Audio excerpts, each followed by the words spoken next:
everyone, and welcome back. Today, I'm delighted to be joined by Professor Mari Velonaki, Director of the Creative Robotics Lab at the University of New South Wales in Sydney.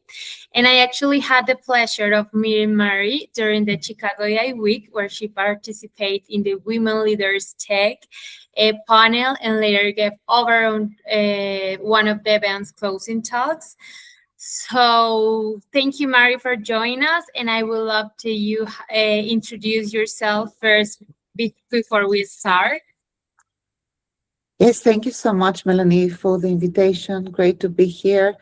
Yes, I guess I'm a social roboticist. I design robots and interactive systems for the last 25 years. And my interest is in human-machine interaction. How do we improve it? Do we need it? All these questions. I'm also an academic. Yes, I am the director of the Creative Robotics Lab and the National Facility for Human-Robot Interaction Research at UNSW Sydney in Australia. And maybe I should add that the Creative Robotics Lab was the first lab like 12 years ago that was dedicated to better understanding how we design and interact with autonomous systems or semi-autonomous systems from a multidisciplinary perspective. That means not just mechatronics or software developers, or it was also people from art, design, psychology, ethics. So I believe this is a very important positioning. Yes, and thank you for sharing this info about you and this introduction. I would love to begin by talking about your own journey. As I know that you give us an introduction, but your background brings together interactive art, design, and robotics. So how has this interdisciplinary perspective shaped the way you approach social robotics? Yeah, that's a very interesting question. I still feel I'm asking the same questions since the 90s, right? So I started, before I moved to robotics, I started as studying interactive design and interface design. So before I moved to my PhD, it was about new interfaces and then robotics, obviously. But my first interactive work was in the late 90s, and it was a speech interactive between a digital projected character and people. It was for an art gallery, and I think it was kind of 97, 98. I was very young, and back then speech recognition in an art speech recognition was something very new. So it was quite exotic. But what I discovered during that interaction, it was a projected woman that you couldn't even see her face, just her back, and you walk into a dark room, you see the back of the woman, and then there's a microphone, seated on a red armchair. That started the Red Armchair Series 4.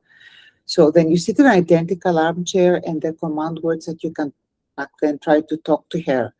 But back then I had the dataist kind of more critical, negative approach. That doesn't matter what we do, we cannot change the technology. So it doesn't matter how you would approach her, she would always do something mundane, like touching her hair or swing on the red armchair, but you never get to see her face. So why I'm telling this story, it was the fascination I had from the people. Although you give them so little, people in the gallery started spending long times fascinating and trying to control and speak to her, to that projected image. So that started my fascination about how do we respond to representation technological systems. And so many years later, my fascination is on the human side, how unpredictable and complex we are and what triggers us to respond. So I'm trying to understand this relationship and hopefully help in designing better systems. And after spending years trying every interface you can imagine between digital characters and people, from breath activation to touch to artificial vision to organic interfaces in artificial environments like apples. So you interact by digital characters by how many apples you consume. The animation frames are deleted and they go away or they survive. To make the long story short, when I moved to robotics, for me, I wanted to move from digital interactive characters to physical characters, like kinetic objects, and that's a robot, right? Because for an object to respond to you and learn and even navigate in the space, that's a robot. But the question remains the same. I don't believe that my research has changed. I'm still trying to understand what is this space in between people and technology. And if we spend so much resources, right, what is the best way to, do we need them? Do we need these technologies? And if we do, how do we make them better? So actually, usually I don't do this kind of detour to the past, but I was looking at your questions. I was thinking, oh my God, I've been doing that since my early 20s, kind of trying to understand what is this character, this digital or physical artificial character in people. Yeah.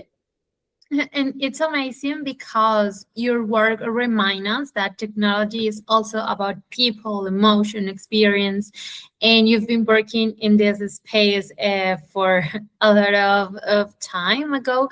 And it's very special because now in this AI era, for many people is very new, but you have like a lot of experience exploring this relation between people and technology, and I think that it's amazing.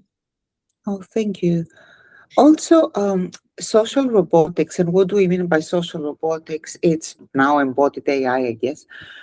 It's robots, robotic systems, physical robotic systems that are not in factories, or they're systems that are embedded within society, and the people interact with them on a daily basis. So non-trained, non-expert people. So this is how we identify what a social robot is.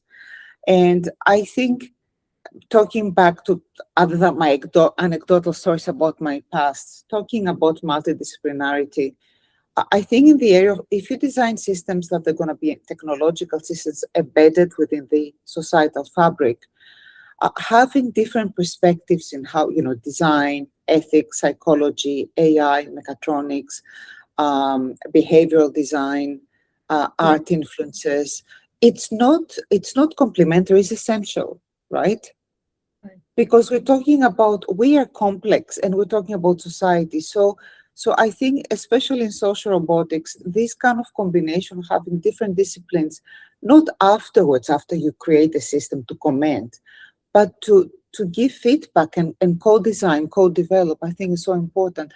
Otherwise, we keep developing systems that they're just expensive gadgets and they're not relevant to who we are, right?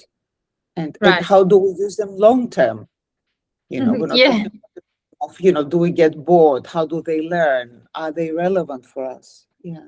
Yes, I agree with what you say. And about this human and centered robotics, one idea that really resonates with me is you believe that technology should enhance people rather than replace them, which is a concern that a lot of people have in this AI era, because they think that a lot of the AI agents will replace them. I think that they can replace real people. But my question is, you have spoken about creating technologies that enhance people rather than replace them. So what does a truly human-centered robot look like to you?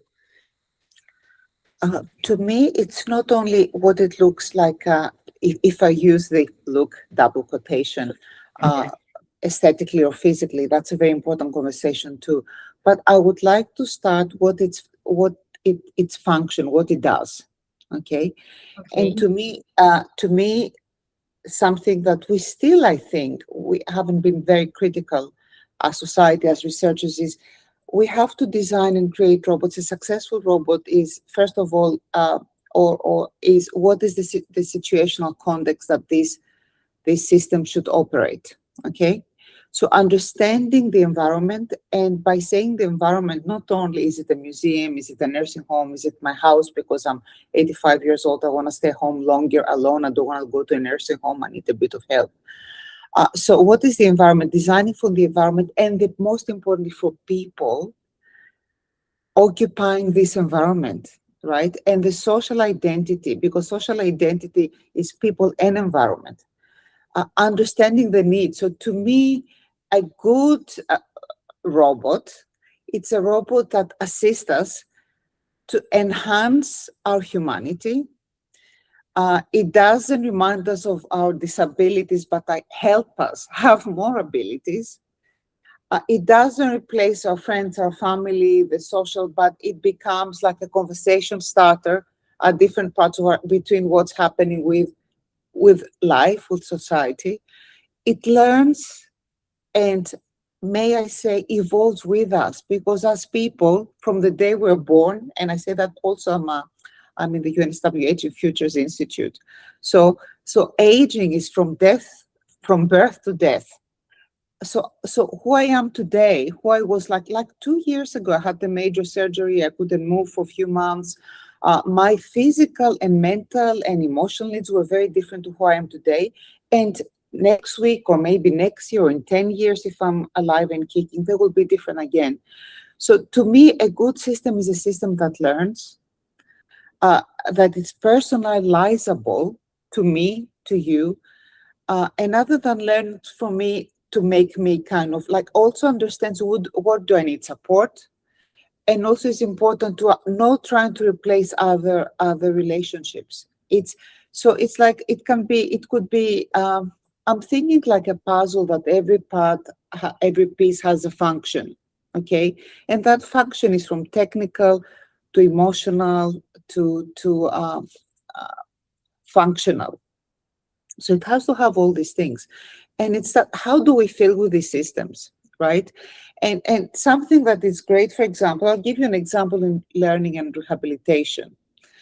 And I always want to bring the creativity and the art there. Not that art, creativity, and design need justification. Throughout the centuries, we know is important.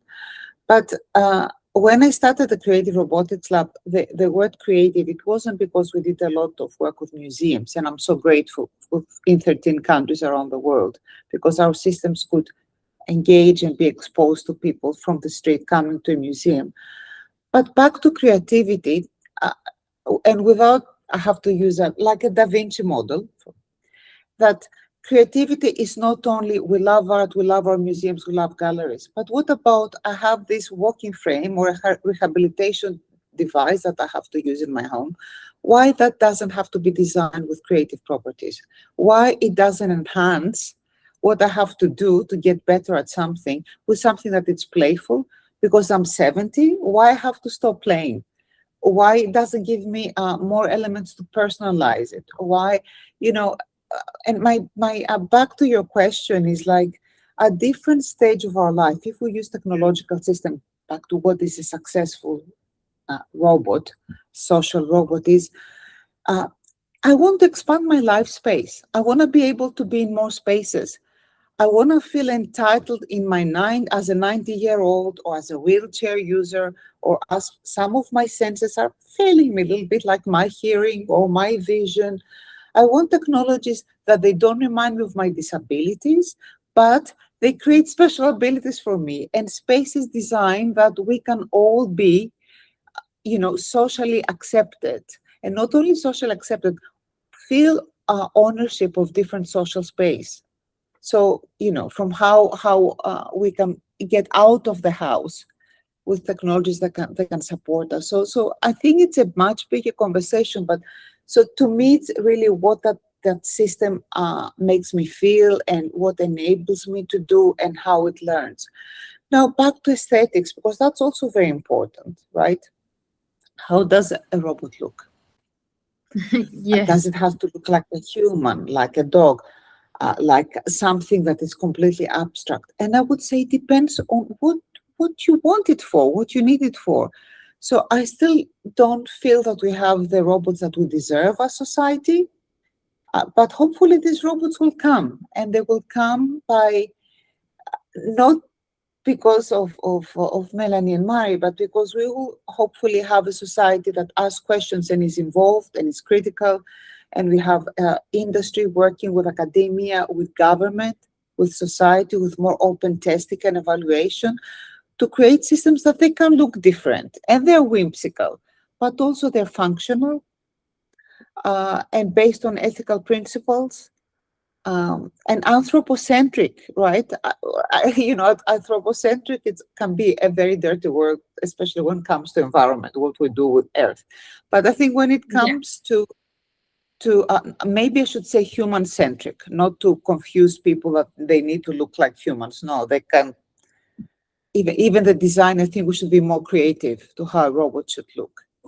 Yeah, definitely. And that you say about this, the how they make feel people. What qualities make people generally connect with a robot for you? For me, that's a really good question, because for 4 years I was working with a big Japanese company, and it was more about their future planning, right? So it's very different to do. I'll do this experimental robot I put in a museum and see how people respond. And it's very different when people say, "Oh, we want something for our team for the future." So you have a very different agenda. It's not what I like or what I would like to test.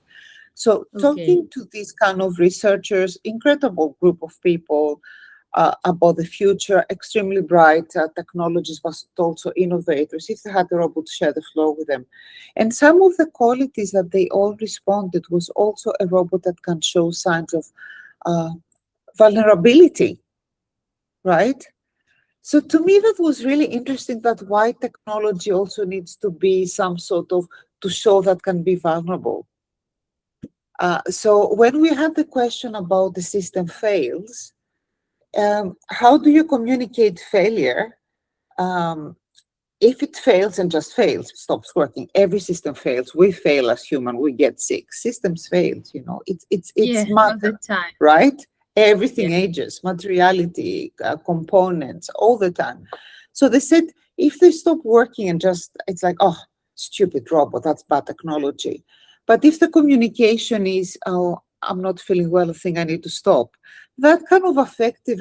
So the behavioral aspect of how the behavior is designed on the communication was very important. So, which I thought was very interesting, because that wasn't people in an art gallery, that was technologists, innovators, that how they would like the robots to. Also, people wanted more personalization. That system is even in shared spaces, which I thought was very interesting, meaning something for them outside of the, because like I always talk about the creative aspect, but I don't want to be disrespectful to the amazing pioneers that they worked for so many years for very basic things. A physical robot is not a digital agent. For us, we're still it's very analog. Even to Yeah. go from point A to B and the lighting conditions are changing. I'm so grateful to people before me that they've done all this hard work. Before we talk about affective and qualitative movement, they just have to resolve movement. They have to work of how do I preserve battery and goes from point A to B without hitting anything and doing it efficiently. So we need everything. We need these principles of how to preserve battery, how to navigate, how to deal with changing environments. But then we need to add all these other behavioral things. How does it move? How does it sound? What are the modes of communication, right? In my case, I work on, as you know, smell. How does it smell? Like all these things are very important. So it takes a village to raise a child. It takes a village to raise a robot, to create a robot. So Yeah. and I'm really exciting because it's not, so many years later, I still feel every project is different and makes me feel as a student. I'm back on the drawing board because we're so complex as people, right? So designing, that's why I think it's very important to communicate to people, any industry. This is not your phone. It's not one model fits all. We have to look again as individuality, as people, and what is the usage? Is it the nursing home, right? How does that robot helps the overworked nurses and personnel in a nursing home, and how does it also behave to the residents? What is the mental, do these people, what is how does it contribute to their well-being, to both groups? All these questions, and I'm just giving a nursing home example, because here we're looking for robots not to replace home, but to support both the workers of the nursing home, the nurses and all the personnel, it's one of the hardest jobs, you know, mentally, physically, emotionally. So it's not only the people, the residents, it's also the personnel. How do we bridge the two? And we use systems that support both and make it playful and make it not stigma. You know, the great thing about a robot, and I started the conversation, they get too excited and I jump from one subject to another, but I'm only human. It's great. Is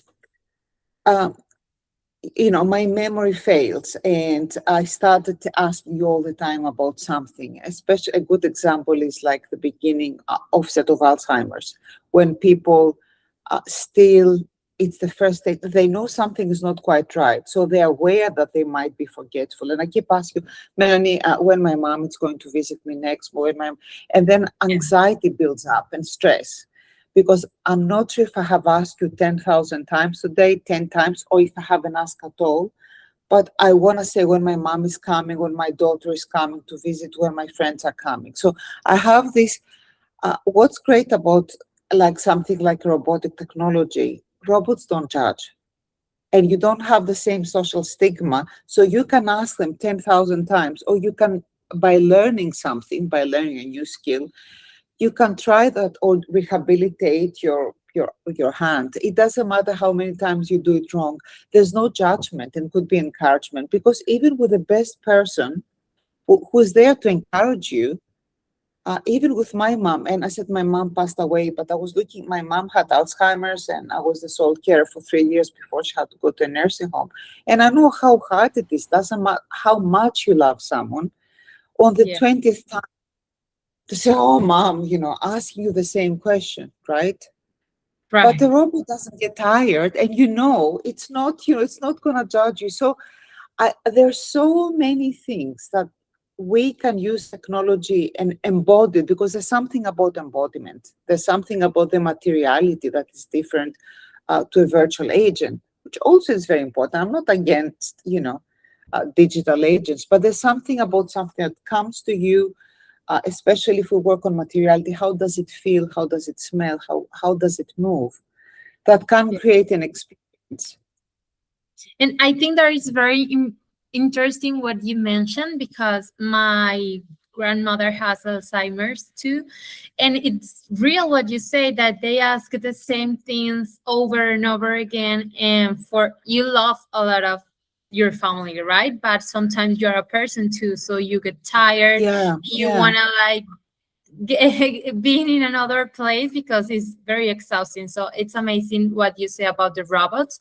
And also because many times people don't want to be vulnerable, they don't want to show themselves vulnerable, so they hide a lot of emotions, thoughts, and feelings for themselves. And sometimes people get sick with mental or physical illness. So it's very interesting. And I have never been like in the robots in this way, because all the time people are thinking about robots for replace other people in other tasks and jobs.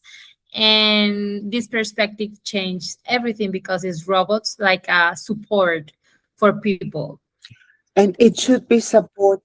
Yeah, exactly. Like we have this kind of image, a robot is here to take the job of a nanny or take the job of a nurse. We don't want to lose our nurses, right? We don't want to lose the people, you know, but what we want to do is create creative structures that they support both.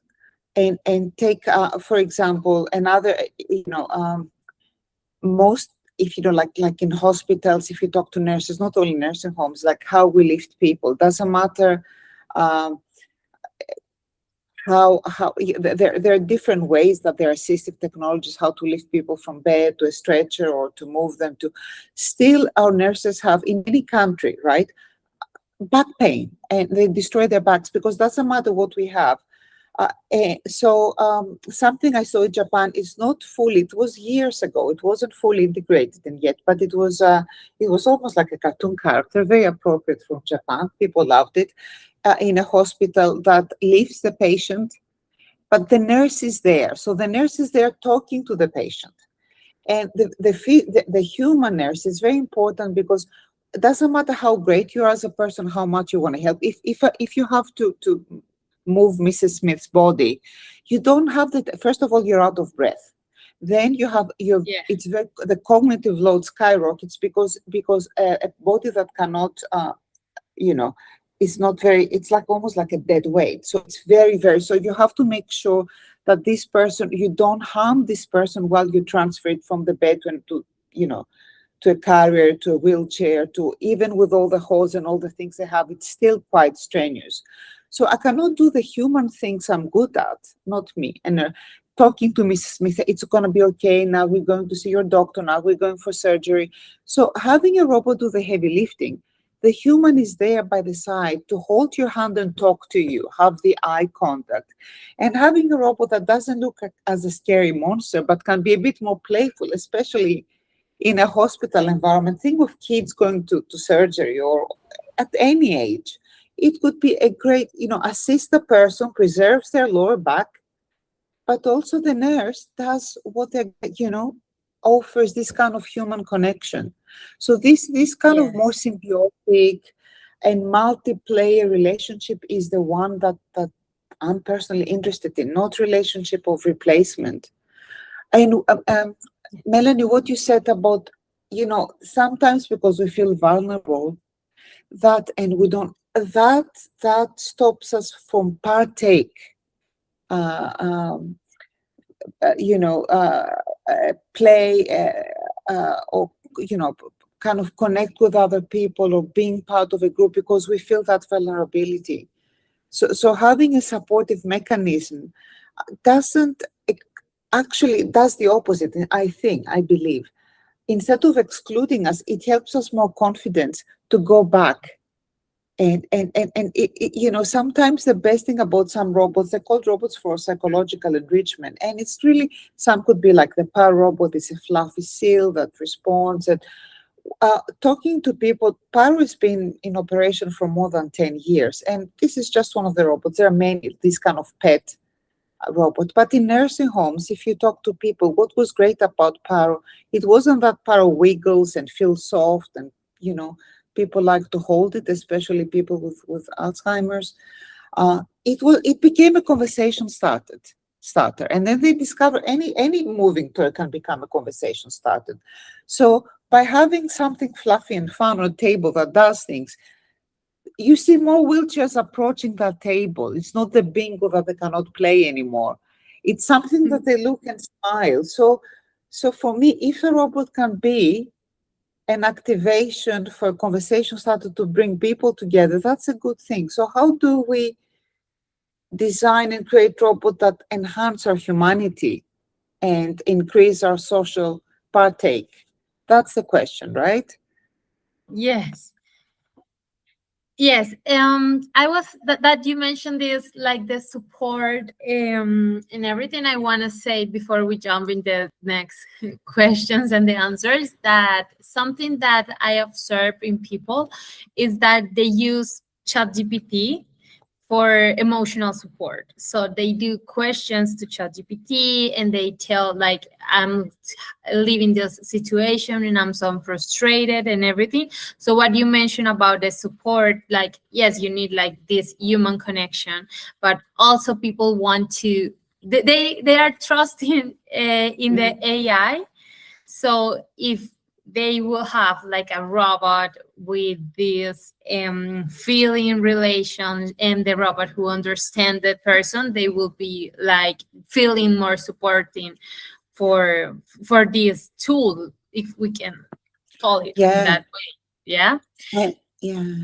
And I think that's where the physical, when we were talking in the AI 2030, the conversation about embodied physical AI. Because with the world, you know, the large world models, they have progressed so much, and we have like a huge like progress wave within the AI in the digital world. So how do we transfer that into a physical, from the digital to the physical, like physical AI? And I think that's back also to ethics, that we don't want generic models, but we want supervised, you know, we want to create this kind of physical ability in embodied AI but for the specific person, right, that learns from the person, it has to be regulated. And then I think that could work. That could really, really work. Yes, and one thing I've noticed about what you're talking about is your job and your work is much for happens outside in the traditional laboratories. Now, your research is more observing people, interacting naturally with robots, and looking like what people actually needs. And I think that the hospital spaces and this health industry is an amazing way to start, because they have like these needs, especially supporting emotional needs for both people, the personnel in the hospital and the patients. So what have you learned from observing how people interact with robots in real world and public environments, rather than only in controlled laboratory settings, but in the real life with the real problems? Melanie, it's a different world. It's they never cease to surprise me and impress me. Most of the times, it's really, really, as an academic and with a state-of-the-art testing lab at the national facility, that would then it's so different. Even a non-intrusive lab, you cannot, when you have people from the public interactive with new technologies, it's unpredictable. It's unpredictable, and it's the biggest lesson, right? We are so, that's why, like I always say, like 25 years later, what do you learn in human robot interaction? That the hardest part, the hardest player is the human. I think that's the exciting. We're so unpredictable. We're so unique. I mean, I had some of the best and the worst surprises, right? And Yeah. all wrong. I'm wrong most of the times. It's, oh no, someone would not like that, and then people. But this is fascinating. I think this is that's why, and I want to thread it back to, that's why the multidisciplinarity, that's why the many voices, that's why the extensive testing, that's why labs, open door labs, that people from community can come and test and comment, not to test to see if the technology is working, test to see, do they like them? We need to understand. And that's why designing for situational context, for very specific, so you could co-design with a group, the lived experience. You know, you can't, it's really, really, like I'm always surprised, always like crazy things. Sometimes some things like you see, but what I've learned is the behavior, I mean, appearance, it's something that people, of course, they would like to like them and they get intrigued. But at the end of the day, it's the behavior, how something behaves is the biggest trigger for people to have some sort of emotional connection or intellectual interest, the actual behavior. And that people are unpredictable. It's like so difficult. And that's why you always feel like a student, like, Yeah. and Yes, it's because like I actually, don't, and knowing that I don't our have the answer, sometimes I feel, sorry, interrupted you, I feel no, confident, no, and don't then worry. you do something, oh my God, I was so naive. Like how naive, you know? It's so Yeah. unpredictable. Yes, I was about to mention that even ourselves, we are unpredictable all the time. We sometimes change what we like or Yeah. what we think and everything. And in this experience, you exploring and being a student, has there been an interaction you will never forget in this? Oh, so many, so many. Like if I die today, like touch wood, but I will have all these fleeting images of people doing. Uh, there are so many, from how young children in museums responded to the fishbird wheelchair robots that they write. They look like wheelchairs, but obviously they're robots, and we put so much work to make them not to look technological, because at the end of the day, it's an art piece. So it just is the essence of a wheelchair. We hidden the technology. They're very quiet. And they were writing, it's based on a love story about a fish and a bird that cannot be together due to technical difficulties. So they keep text, writing intimate messages to each other and print them on the floor. So I remember that was because we travel a lot with Fishbird, and also we have more than, I think only for Fishbird, it's been to 13 countries. But I love it when I saw preschool kids, like when they, probably not preschool, when they're in kindergarten, they start just try to read, or patting Yes. them, patting the wheelchairs to print more letters for them, more messages, or, it was kindergarten and maybe not preschool, kindergarten first. Or, I don't know, people connecting to robots, like I had a composer who wrote a composition for Fishbird and music for them based on the love stories of the robot. Or another story is someone tried to steal one, because when you trust them in Linz in Austria during Ars Electronica, if you trust them, they give you instruction of how to set them free. That's in an art context. Where is a river? Where is a forest? Someone tried to steal one of the robots to set it free in a forest. So that was crazy. But there's so many, from how people spend hours with them, or to other people that they got repulsed with a humanoid robot. They felt so uncomfortable. When we did, so they were in the Victor and Albert Museum, and a lovely older lady attacked the robot with a wheelchair, not a wheelchair, it was the Diamandini, with her umbrella. Didn't like it, which was really interesting, but because it looked like a sculpture, I was really scared. Thought was a sculpture that moves. There's so many stories, like a kid who wrote a letter to the robots and to me to say, no, I believe that actually I like robots and I want to work on robotics, and was a 10-year-old girl, that now I believe that robots can be actually friendly, which I thought was wonderful. Many stories when robots go wrong. We had, again, it was about the Fishbird robots. There was a technical error and they couldn't find each other. So when they don't locate each other, they go around themselves. And I could hear people say, oh, look, they're like wild animals. They're so frustrated.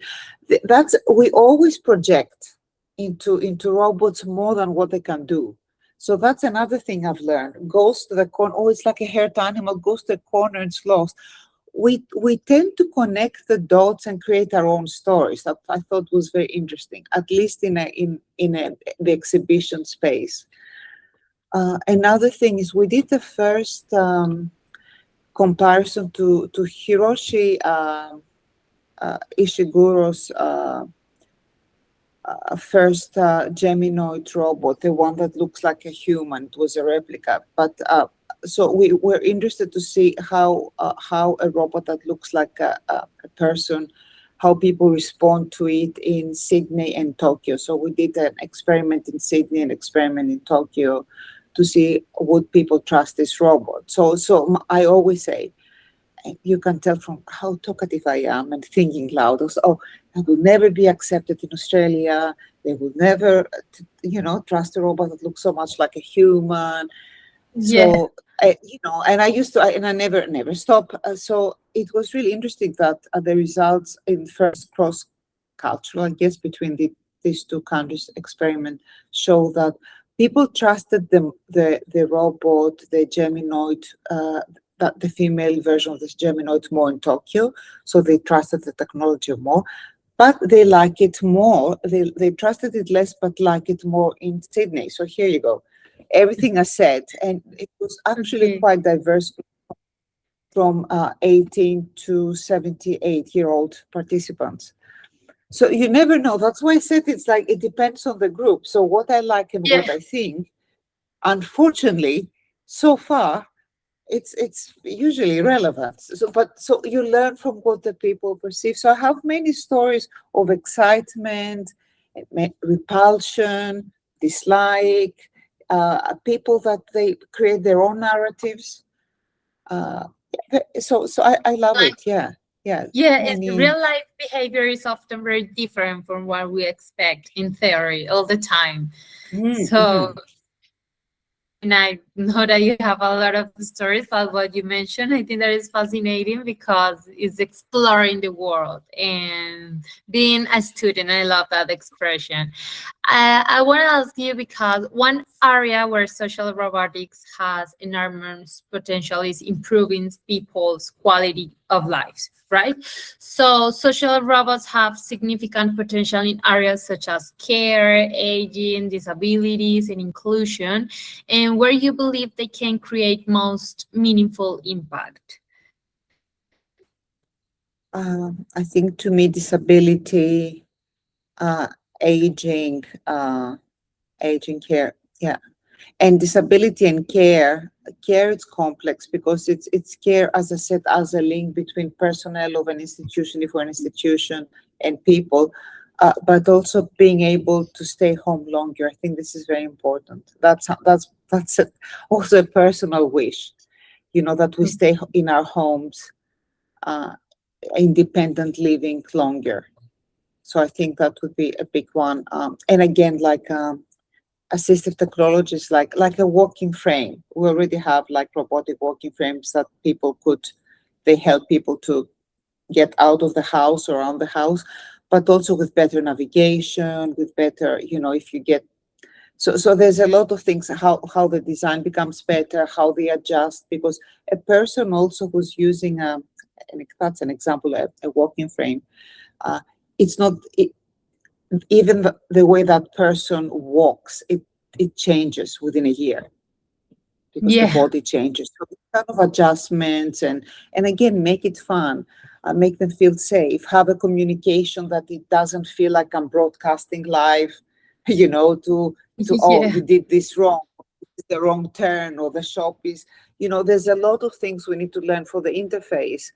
Also, a very successful, if you tell me, like, give me a social robot that is already deployed in society. That's the robot taxis, right? Like the last year using robot taxis when I'm in the Bay Area right now. So every time in San Francisco, I'm using robot taxis. That's a social robot. It is a robot, right? Autonomous system. People from the public use it. Now, how do we make the interface better? We're still learning, and there's huge progress in the area for people with at different age groups with different abilities. I don't want to call them disabilities because we all have special abilities and disabilities, different abilities. Still, the interface. How do we get in? So we have a lot to learn. How do we communicate when something goes wrong to an 80-year-old person, or the person who cannot hear or see very well, or a person under stress? How we improve the interface. So it's not, so we still have, I think we're on the right path in terms of usability, but how to make it better.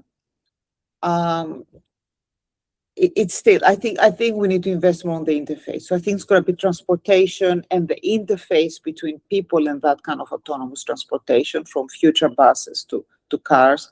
But the main things is also home, aging, disability, and environments that we use a combination of robots and other systems. Like also the architecture is another one, because for a robot to work, is not just a robot. I really believe in distributed systems. You create infrastructure from smart systems that they're connected, they share information, and they enable the network in a way that is not like the big brother, big sister, but hopefully they're more welcoming, and again, people with different abilities can experience.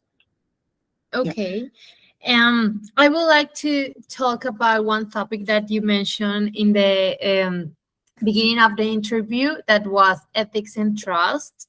I know that it's a very important topic, and everyone is talking about the importance of the robots, not into they integrated into the society, but how about trust and ethics, right? So as robots becomes more present in our daily lives, how should designers and researchers approach trust, emotional attachment, ethics, and human expectation? What do you think about this?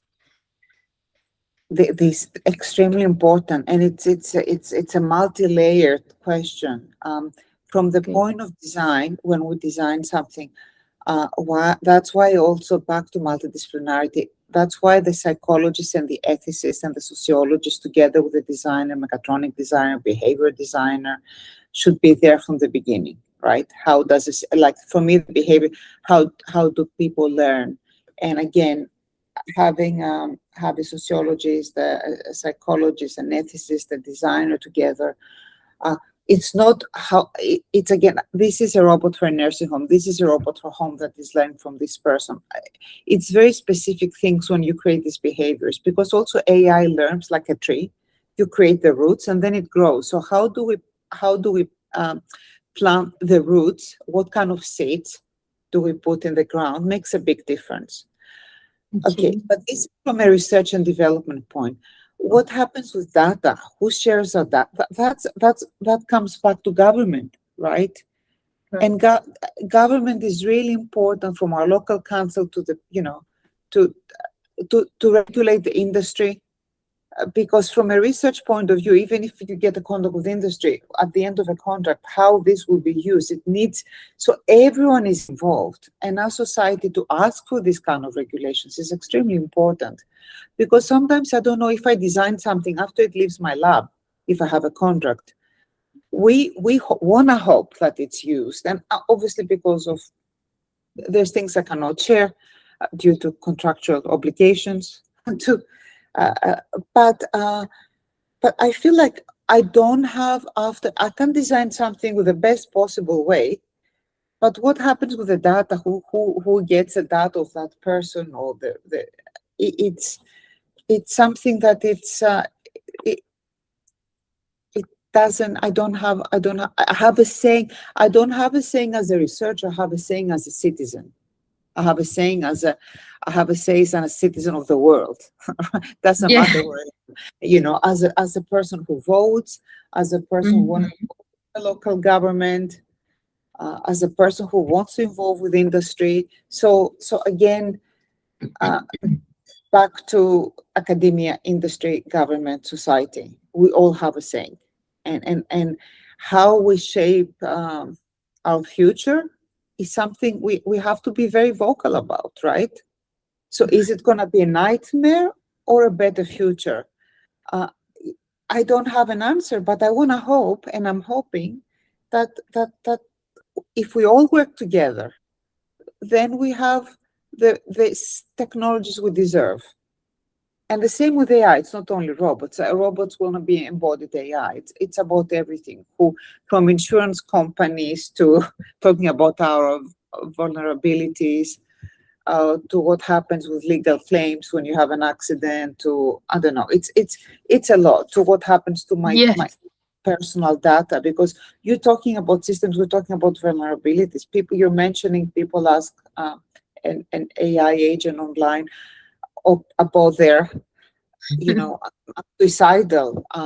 My confidence is low. I don't want to go to work today. I'm in a job that I don't think that is an ethical decision. These are very, very intimate conversations. Yeah. Where do they go, right? Yes, and I think that this conversation feels especially important today, as AI and robotics are becoming part of everyday life much faster than many people expected, because it's everything happening so faster, and also the researchers and the companies are developing things very fast, more than we expect. So I think that it's very important, and also what you say about the robots, and not only robots, the AI too, being part of very vulnerable and sensitive parts of the people's lives. So my last question is something like about the future, and I love to hear your perspective about the future. But I think that you're in the future since you started working in robots. But how do you imagine the relationship between humans and robots evolving over the next, I don't know, 2 years or the next year? What do you think? Okay. So I imagine it. I would have liked it to be. I dream of it. I imagine it. I don't know if it's going to be this way. No one can predict the future. But more like a co-evolution between systems, human systems and artificial systems. But in terms more collaborative. But the role of any robotic system should still be assistive. And when I say assistive, not assistive technologies only for physical or mental assistance, but assistive, not decision-making. I don't believe the human in the loop. I believe the human should be on the top. So, I think we need to be the authors of our own narratives as humans.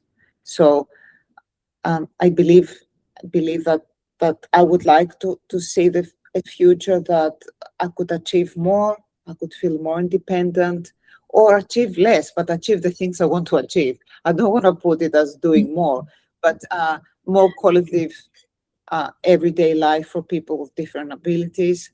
But again, in terms of in decision making, in interaction, they be there to co-involve, to assist, but assist, not taking decisions for us. Humans should be the only species that they should take decisions for their own futures and for the planet, and bear that responsibility. Okay, I agree. And sometimes science fiction shapes our expectations more than reality does. So it is always fascinating to hear the perspective of someone building that in real life. So I want to ask you, what misconceptions do you think people still have about social robots? Because we, like people in the other industries, or we don't work with robots, no? So we don't know too much about robots, but what we know is what science fiction show us. So I want to ask you, what misconceptions do you think people still have about these social robots? Okay, first of all, they get disappointed because we're not, because the movies, the book, we love science fiction. I love science fiction. And I love watching movies like, and the books and, the Asimov and all that. But there was a documentary a few years back that whatever happens to my robot, right? There was this disappointment, as especially my generations when growing up, that it's going to be robots. Our friends are going to run together to school, we'll do all, and it's not there yet. And there's a huge gap between what robots can do right now, because remember, the embodiment slows things down. Okay, it will happen, but we're not there yet. I think now, because of the huge, progress that we have with AI, it's the time of the robots. This is the next big chapter in the next 5 years, this kind of embodied AI. But till now, you still have to remember, it takes space and moves, therefore it's much slower. So it doesn't, we have gravity, we have systems that, physical systems that fail, not only digital systems. And it's so much harder. So people always get disappointed when I tell them, they come to me, first of all, including with industry. It's heartbreaking for someone working in a research center to send industry away, although we need the funds, right? But we have to be honorable and say, what you want, it's not a robot, because sometimes they want something that's a digital agent will do that. So they also, oh, can I do this and also have a robot and run up and down and do this? And this is my badge. And says, no, we can't do that yet. But also for that, you don't need a robot. You can do it much faster online, right, with a digital agent. So this is the biggest misconception, that they can do so much more, they can learn so much faster. They will though learn faster. So I think this is the time with as we're moving to physical AI, that within the next years, we will see that's going to be the next wave. But there's an element of disappointment. So sometimes in the museums, we work with that because it's an element of surprise, because obviously we do a lot of work for years to put something in the public space that has a narrative, right? The culture robots that we develop, it's for museums to test things also in an art context, but it's to test acceptance of different forms, how a robot moves, new interfaces, new communication. So we've learned a lot, but that doesn't mean we take this robot, I take the Amandini Center of Fishbird and I put them in a nursing home or at home, right? They were great testers. But this engagement is only for 20 minutes. And yes, but very different when you have something in your home every day, right? Yeah. So what happens when the element of excitement wears off? The novelty, right? That's why we need robots that they can learn and evolve, because otherwise they're going to be expensive gadgets that they're going to be in the corner. So the AI for a robot, it's like a brain for a human. A robot that doesn't learn has no future.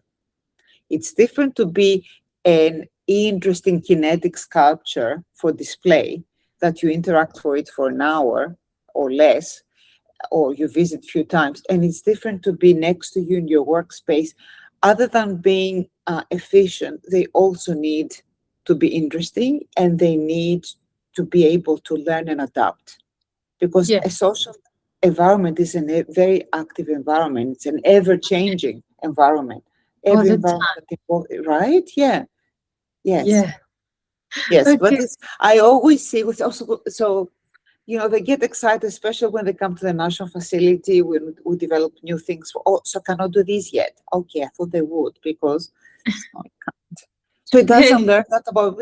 Or sometimes if they ask us, oh, recognize me, says, no, I didn't recognize you, but recognize that you're wearing a hat. Doesn't know who you are. Like, didn't, it's like, and it's really hard because uh, I always use, my PhD was based on the early cinematographic theory and how this is transferable to relationships with artificial characters, agents. So Jean-Louis Baudry talks about the ideological apparatus, suspend disbelief, willingly suspension of disbelief for the technological apparatus. So people go for that ride, right? The way we go to Disneyland, example, and we want to be in this different world. But we know it's not, you help the story, you help the narrative. Yes, okay, but it's amazing. I think that this is the first time I hear this like very interesting insights about social robotics. I was like thinking about the normal people with the science fiction, and it's very helpful and inspiring to hear all this reality and how it works. So thank you so much for joining me today. Has been an inspiring conversation. I really appreciate the way you've helped us think about robotics, not simply as machines, that it's what we think all the time, and what we treat the AI and the robotics as just machines. So I know after this conversation that the technologies help and are designed to enrich human experience and foster meaningful connections. That's my thought about this social robotics now. And I think that our audience will live with a completely different perspective, just like me, and what the future of human robot interaction could look like. And that it's very different than the science fiction, and they are still like in an earliest stage, if we can say it.